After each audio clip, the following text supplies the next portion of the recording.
ආලෝකයෙන් බැබළුණු වෙසක් තොරණ. අර බලන්න අඳුරින් වැහෙන හැටි. කොහොමද මේ සිදුවෙන්නේ? අර අලංකාර ගසක් නේද? ආලෝකයෙන් මතුවෙන්නේ. අර පේනවද ඔබට? නිකන් ගසක් නෙමෙයි. මලින් බරවුණු සල් ගසක්. අනේ හරිම ලස්සනයි.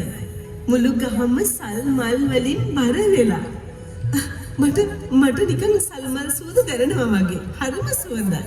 අර ඒ අසලින් මතුවෙන්නේ සවනක් රැස් විහිදුවන දල යුගලක් ඇති චද්දන්ත කුලේ ඇත්රාජයයි ඔහුගේ බිසෝවරුන්.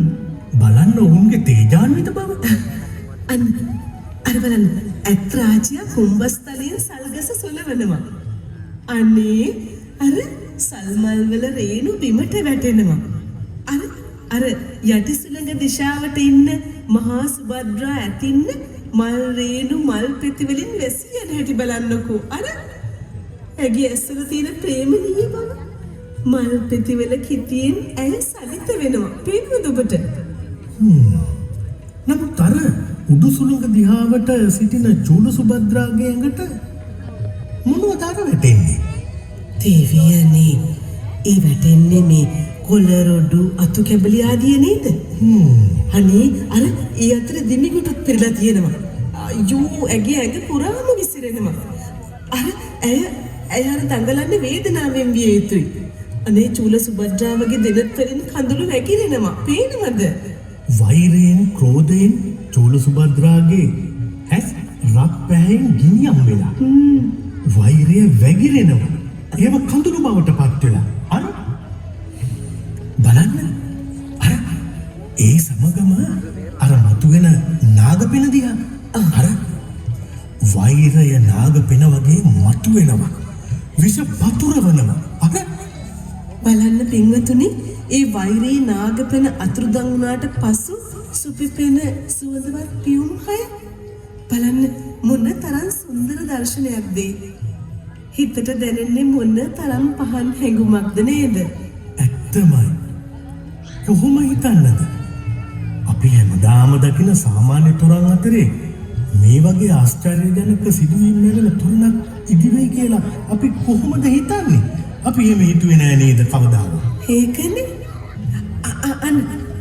අර පේනවද කමන මුළු මාලිගාවම ගිනියම් රත් පැහැයකින් බබලනවා.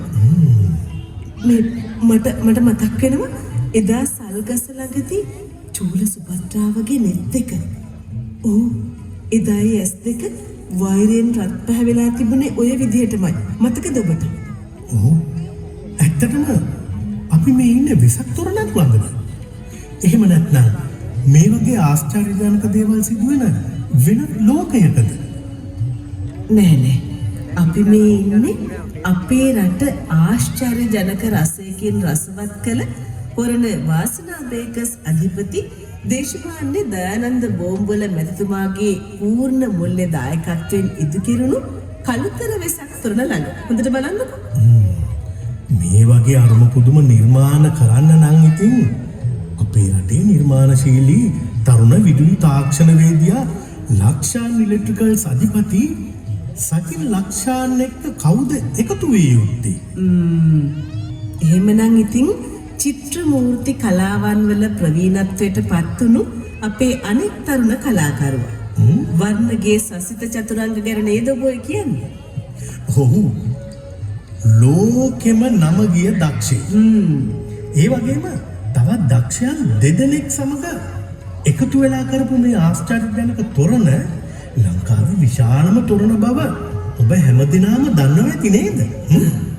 මුළු ශ්‍රී ලංකාවම රසයෙන් පින වූ රසනාම වාසනා බේකර්ස් නිර්මාතෘ දේශමාන්‍ය දයානන්ද බෝම්බොල මැතිතුමා අති දක්ෂයි. එතුමන් සමග එක්වුණු තොරණ කලාවේ අති දක්ෂයින් දෙදෙනා සචින් ලක්ෂාන් සමග වර්ණගේ සසිත චතුරංග.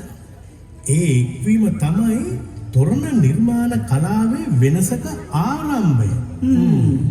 ඒ ආරම්භය මතු දවසක ශ්‍රී ලාංකීය නාමය ලෝකයේම බබලවන්නට පුරෝගාමී වෙන්නේ. ඔන්න මම අද කිව්වා. විශිෂ්ටයන් තිදෙනෙකු එකතු වෙලා අපේ මේ පුංචි රට සමස්ත සමස්ත ලෝකයේම විශිෂ්ට තැනක ඔසවා තබා